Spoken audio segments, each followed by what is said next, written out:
There's something very wrong with this radio station. I saw the job ad a few days ago. Some radio station out in the desert was looking for a night shift DJ. The listing said 9 p.m. to 6 a.m. Now, I had never heard of this station before, but I was your typical struggling actor hoping to make it big in LA. Even if it was just spinning tracks and chatting into a mic, it was a start, you know? Besides, the pay was way higher than acting. So I hit them up. They hired me right away. They said the station needed me to start immediately, in fact. They said they'd give me a bonus if I showed up that same night. I arrived at the station way before my shift was supposed to start. The desert went on forever around the small building. I would have missed it if it weren't for the massive radio tower. It was huge, especially for such a small station. It was old and covered in rust. It creaked every time the wind blew. A small sign next to the door said Radio Harmony. On the doorknob on the front door, there was a key labeled Ben. Now, the job wasn't glamorous, but I couldn't help but feel excited. I let myself in and looked around.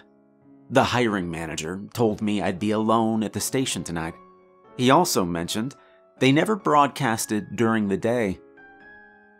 Now, the inside looked exactly how I expected. Small and functional. The office was cluttered with papers and coffee cups. Next to it was an old DJ booth from the 80s. Off to the side was a tiny bathroom. Luckily for me, they had a working coffee machine. The place felt cozy, in a nuclear bunker kind of way. I wandered into the office, cleaning up random paper cups as I went. Figured I might as well tidy up a bit. I was going to spend the entire night here after all. On the desk was a manual on how to operate the equipment. I opened it, and I saw someone had left me a note. It was a piece of paper with my name on top in big, bold letters.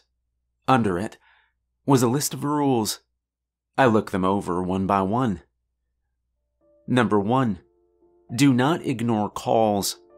Number 2, always play the midnight record at 12 a.m. Number 3, no dead air. Number 4, never open the door for anyone who knocks twice. Number 5, end your shift with the goodbye song. And number 6, do not leave the station during your shift. Okay, not too bad, seemed easy enough. I made my way to the DJ booth, flicking on the lights as I passed. The space was cramped, but it had this retro charm to it. A single window looked out into the desert. Papers were piled up in the corners, vinyl records lined the walls. An old mixing board sat on a desk. Connected to it was a phone, a bunch of different players, and a bulky old laptop. I sat down and put on the headphones. This was it. This was my domain now. Settling into the DJ booth, it felt like stepping into a different world. I noticed a copy of the rules had been taped on my desk. Guess they're really hammering these home, huh? I said to myself. I checked my watch. Almost 9 p.m. I turned on the equipment, the lights and screen coming to life under my fingers. The laptop had a music database of the usual hits from 10 years ago. At the top of the list was the station ID. All right, showtime. I settled in and clicked play. It was old school. Just a simple 4-note melody as a woman called out the station's name. As soon as the ID ended, the phone rang. Rule number 1 flashed in my mind. I picked up the phone and said, Radio Harmony, you're on the air. The voice that came through was unexpected. Welcome, Ben Morris. Excited for you to start the night. I blinked, confused. Thanks, but how did you... But before I could finish, the caller was gone. The line went dead. Now, I hadn't said my name on the air yet. Maybe that was one of the station's staff? But I couldn't think about that now. One of the rules said no dead air, so I queued up Dancing in the Dark. Seemed fitting. Here's a bit of the boss for you, I announced, pressing play. The first hour of my shift at Radio Harmony passed by smoothly. I found myself getting into a groove, introducing songs with a bit of backstory or fun fact here or there. I imagined I was talking to someone driving through the desert, or someone at home who needed company after a long day at work. I'd sip my coffee between tracks, glad the coffee machine did actually work. Occasionally, I'd look over at the rules and reread them. I wanted to be very sure I didn't break any on my first night. Then, in the middle of a Steven Tyler song, the phone rang. I cut off the music and took the call. It was the same guy who called me earlier. "Can you play track 86 for me?" he asked. "Track 86?" I repeated, my eyes scanning our song list. He snapped at me, running out of patience. It was like a switch just flipped. "Yes, track 86, you idiot. It's not that hard, kid. Do I need to come down there and show you how it's done?" "Okay, sir, I'm just not sure what you mean," I said. I was panicking a little because we were still live on air. Being harassed by some random caller was the last thing I needed, on my first night no less. "On the desk. Are you stupid or something? Track 86, the caller continued. I moved papers around until I found what he wanted. Buried under newspaper clippings was a cassette marked Track 86. I set it up as the caller continued to swear at me. I wondered if we'd get in trouble for broadcasting the kind of language he was using. But finally, the cassette played. It was a weird mix of woodwind instruments without lyrics. The angry caller's tone shifted completely once the music filled the air. Thank you," he said. His voice was now soft, almost sleepy, and then he hung up. Now that left me rattled. I glanced at the track length, 10 minutes. Well, if it kept that guy off my back, I would take it. It was a good time to make some coffee. But who the hell was that guy? I wondered if this was some kind of different station, the kind that attracted a dedicated fan base of weirdos.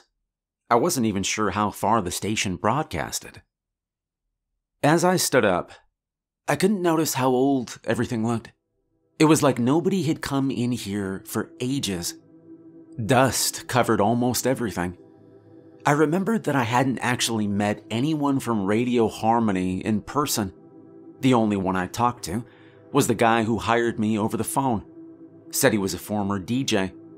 Was he the one who wrote out the rules? I got back just in time to catch the end of the weird song. The very second that it did, the phone rang again.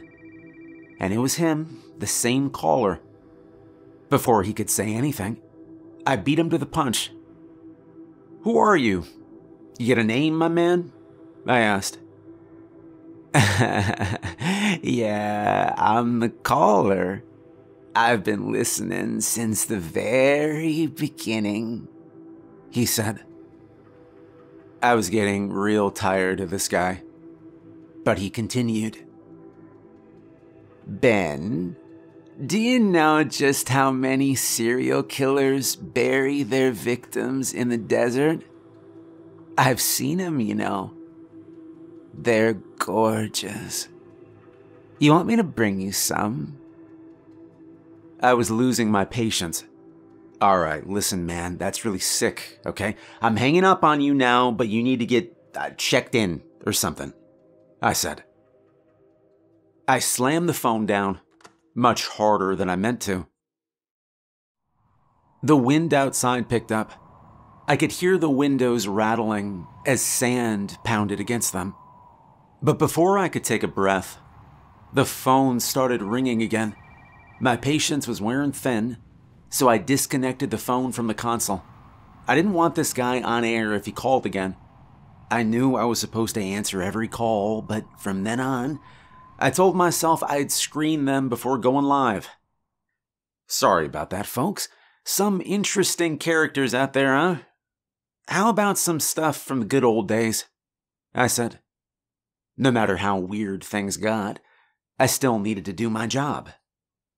I queued up a bunch of different songs, anything for some peace. And the whole time, the phone wouldn't stop ringing.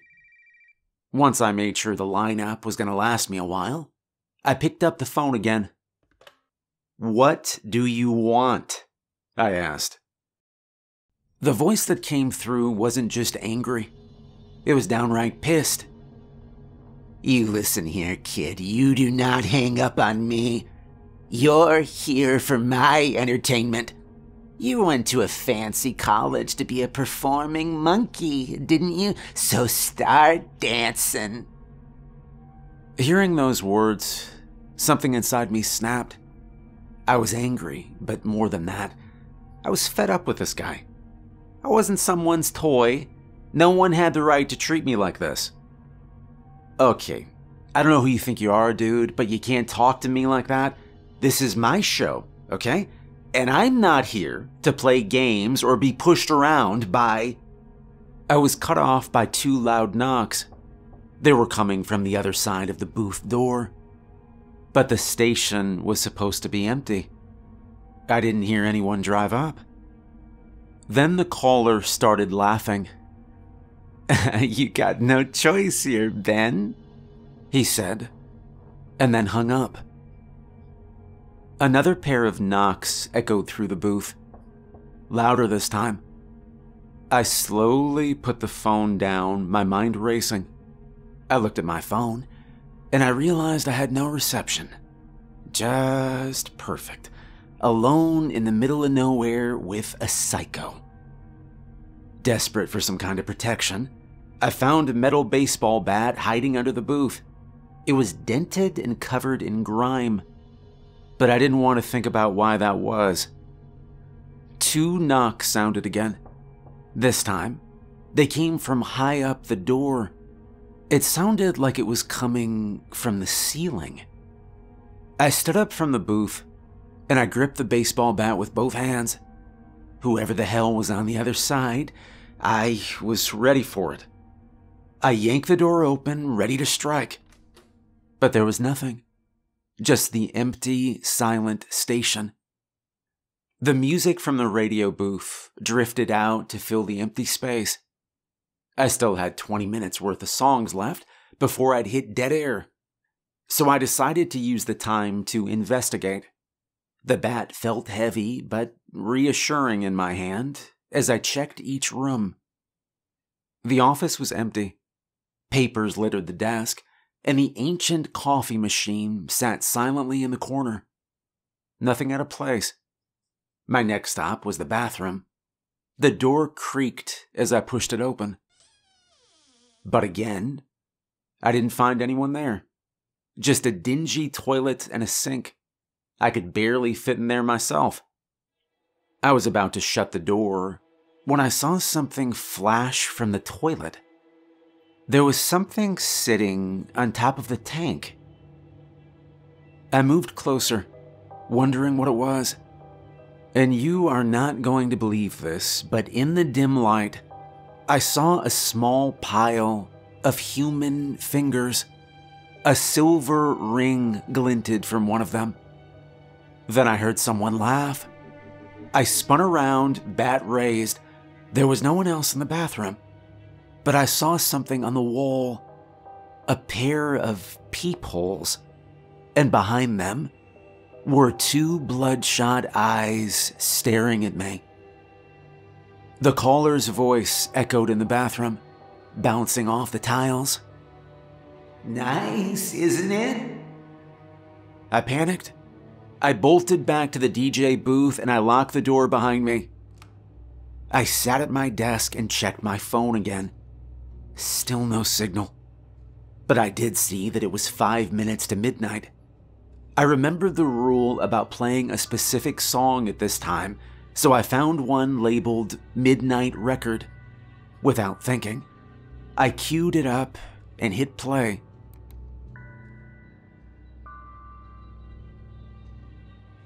The song that came through the speakers was different, to say the least. A combination of drums and a high-pitched noise that sounded like a drill. It was so loud it hurt. I tried to cover my ears, but it barely muffled anything. In the background, I heard screaming. And then the knocking started again. 2 loud bangs on the window. I turned and expected to see a person, but no. It was a goat staring at me. A big black and white one. One of its horns was missing. Behind the goat, I could see the wind had picked up. Desert sand swirled around outside in a storm. Over the speakers, the midnight track kept playing. My head started hurting from all that noise. The goat bleated, and somehow I heard it through the glass and over the music. It bleated again, and then I swear it smiled at me. It showed teeth that looked too big and too human. Its lips stretched wide in a way I didn't know was possible. And then the goat stood up. It raised one of its front legs, and at the end of its leg was a human fist. Its dark fur ended just below the palm, nails broken and filthy. It knocked twice before pressing its hand against the glass, leaving bloody prints. It smiled at me again before raising its other foreleg. This one ended in a hand too, and it was holding something. It took me a second to realize that it was holding a bloody human pelvis. Knock, knock. It banged the pelvis against the glass twice. Over the speakers, I could hear the midnight record winding down, so I grabbed the mic and I tried to keep my voice steady. If anyone's listening, I need help. This is Ben. My name is Ben from Radio Harmony. I'm in the middle of the California desert, and there's someone or something outside the station. Please send help, I said into the mic. I looked out the window again, and I expected to see that messed up goat staring back at me. But it was gone, as if it had never been there. Instead, all I saw was sand.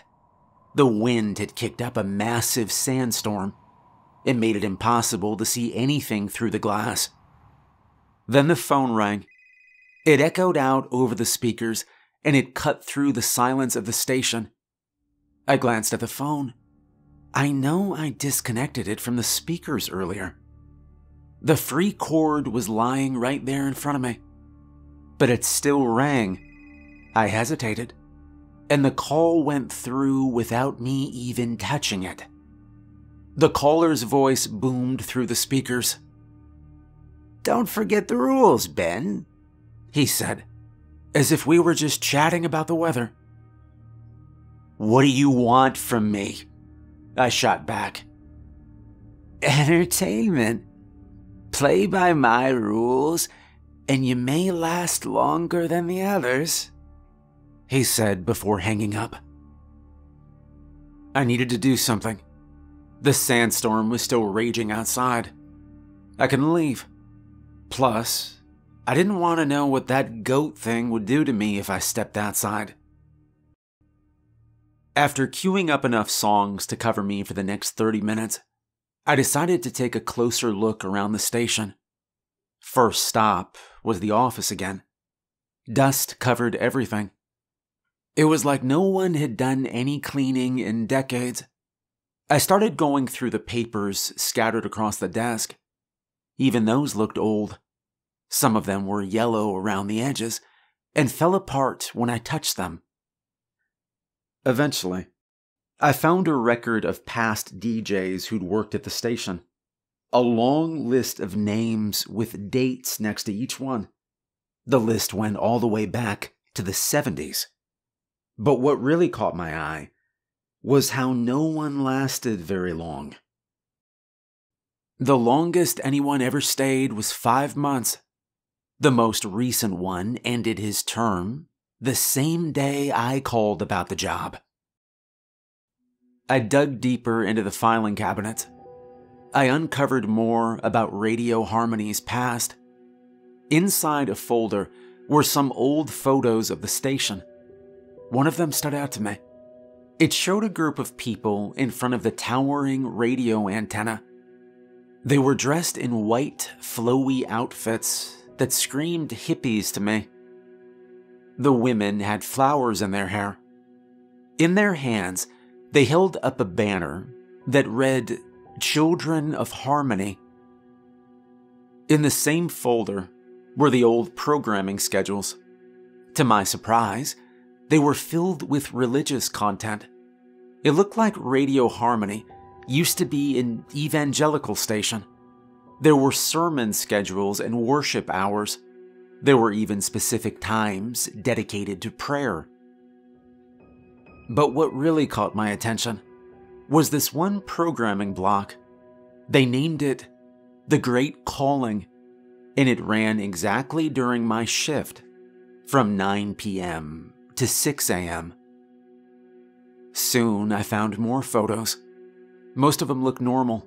Stuff like the tower being built, 2 of the hippies in the DJ booth, that sort of thing. And then I saw one that was a group of people dancing in a wide circle. The desert around them was a blur of sand. They were out in the middle of a sandstorm. They didn't seem to notice the storm at all. It was like they were in a trance. The next photo was of 2 men with their backs to the camera, feeding goats. One of the goats had a horn missing. Then there was a photo of 2 women. They were sitting high up on the metal beams of the radio tower. The desert spread out far below them. They were both smiling. One of them looked like they were about to laugh, but their hands were tied to the bars with white ribbons and flowers. What the hell were they trying to do? What was this station really for?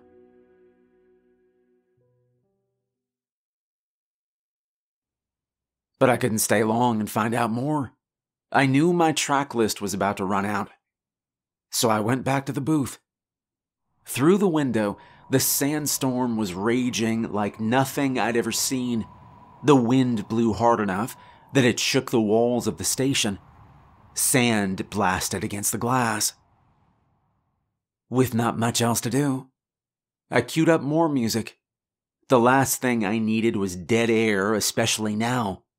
But just as the next song started, I heard it. 2 distinct knocks on the station door. And then came a voice from outside. "Hello there. Heard your messages over the radio. You alright?" The voice said. It sounded friendly. Relief washed over me at the sound of another person. Yes, I'm here. You don't know how glad I am you've come.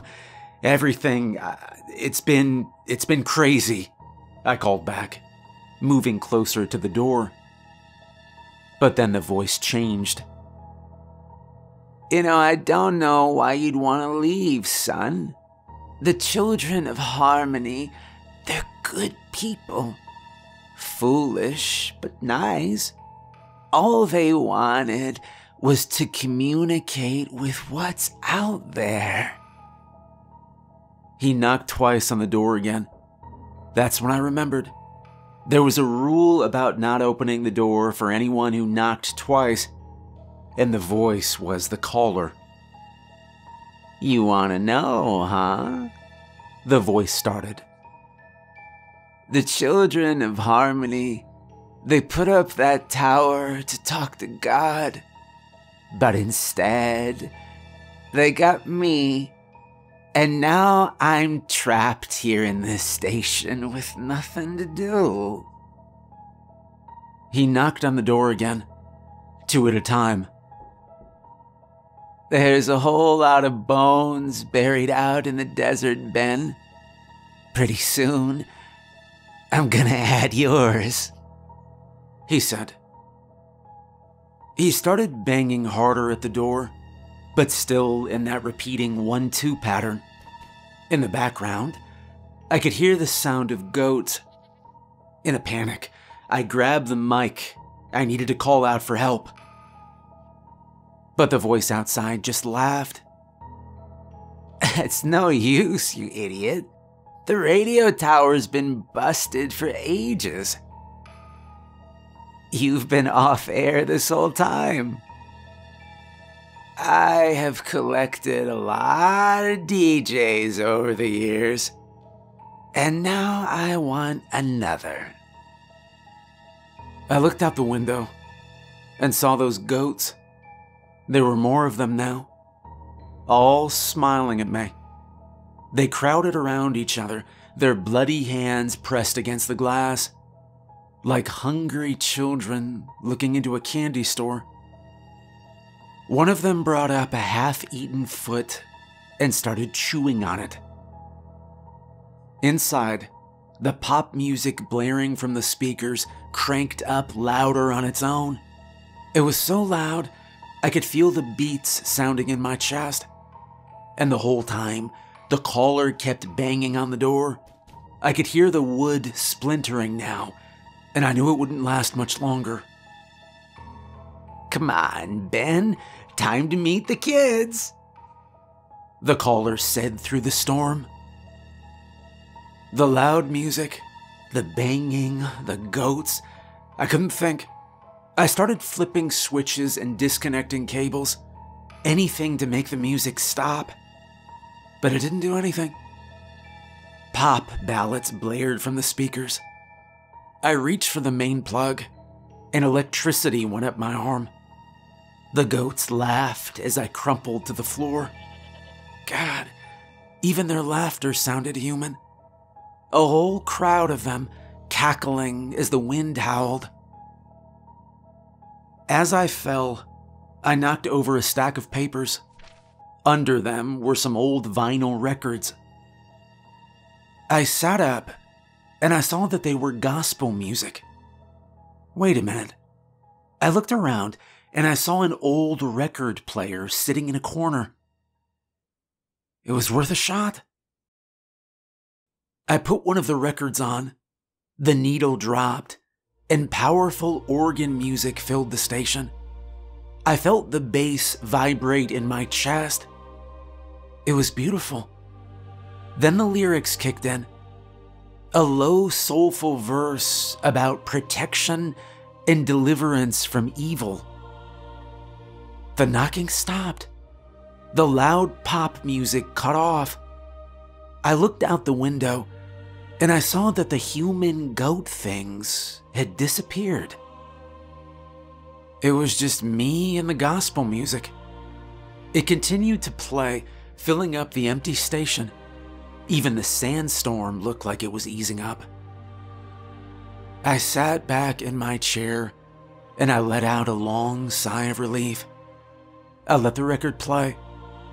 As it was winding down, I heard the wind pick up again, and I quickly switched to another record.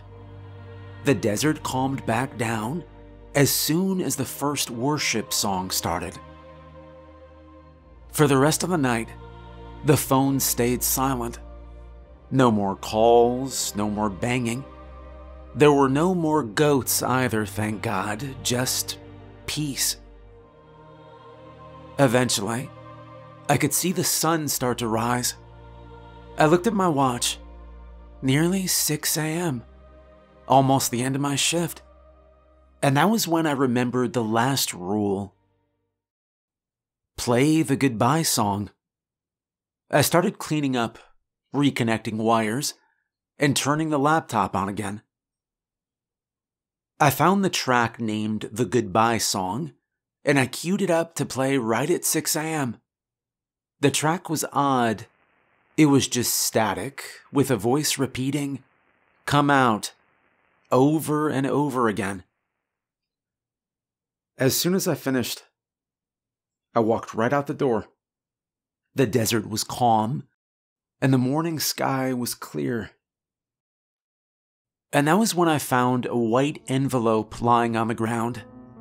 My name was scrawled on the front, in the same handwriting as whoever wrote those rules.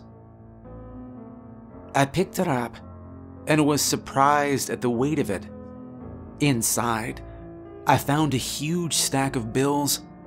It was more money than I'd ever held in my life, enough to last me rent for months. Along with the cash was a note signed by the caller. All it said was, "This was fun. See you tomorrow."